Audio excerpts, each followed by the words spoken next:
When we talk, sometimes we say things directly. I'm going to the store. I'll be back in 5 minutes. Other times, though, we talk in a way that conjures up a small scene.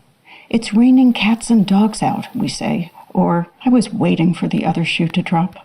Metaphors are a way to talk about one thing by describing something else. That may seem roundabout, but it's not. Seeing and hearing and tasting are how we know anything first. The philosopher William James described the world of newborn infants as a buzzing and blooming confusion. Abstract ideas are pale things compared to those first bees and blossoms. Metaphors think with the imagination and the senses. The hot chili peppers in them explode in the mouth and the mind. They're also precise. We don't really stop to think about a raindrop the size of an actual cat or dog, but as soon as I do, I realize that I'm quite certain the dog has to be a small one, a Cocker Spaniel or a Dachshund, and not a Golden Lab or Newfoundland. I think a beagle might be about right. A metaphor isn't true or untrue in any ordinary sense. Metaphors are art, not science, but they can still feel right or wrong.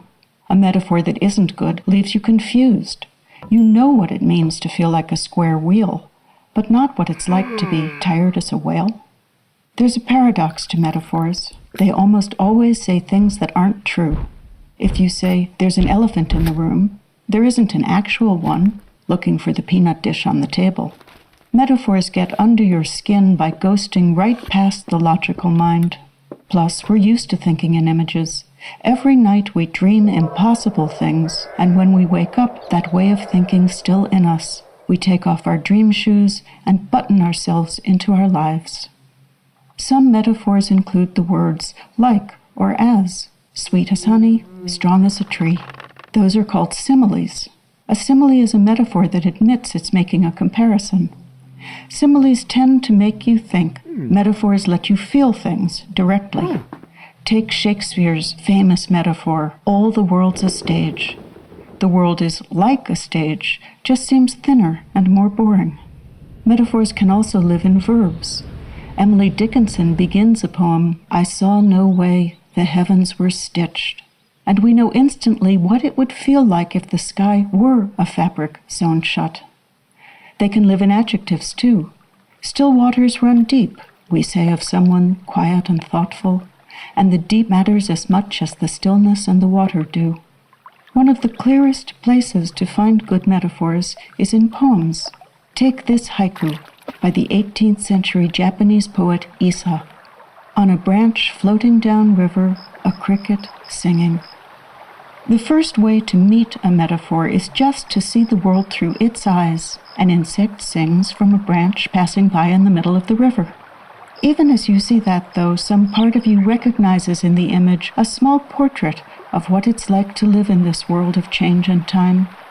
Our human fate is to vanish as surely as that small cricket will, and still we do what it does. We live, we sing. Sometimes a poem takes a metaphor and extends it, building on one idea in many ways. Here's the beginning of Langston Hughes's famous poem, Mother to Son. Well, son, I'll tell you, life for me ain't been no crystal stair. It's had tacks in it, and splinters, and boards torn up, and places with no carpet on the floor. Langston Hughes is making a metaphor that compares a hard life to a wrecked house you still have to live in. Those splinters and tacks feel real. They hurt your own feet and your own heart. But the mother is describing her life here, not her actual house. And hunger and cold, exhausting work and poverty are what's also inside those splinters. Metaphors aren't always about our human lives and feelings. The Chicago poet Carl Sandburg wrote, "The fog comes on little cat feet. It sits looking over harbor and city on silent haunches, and then moves on."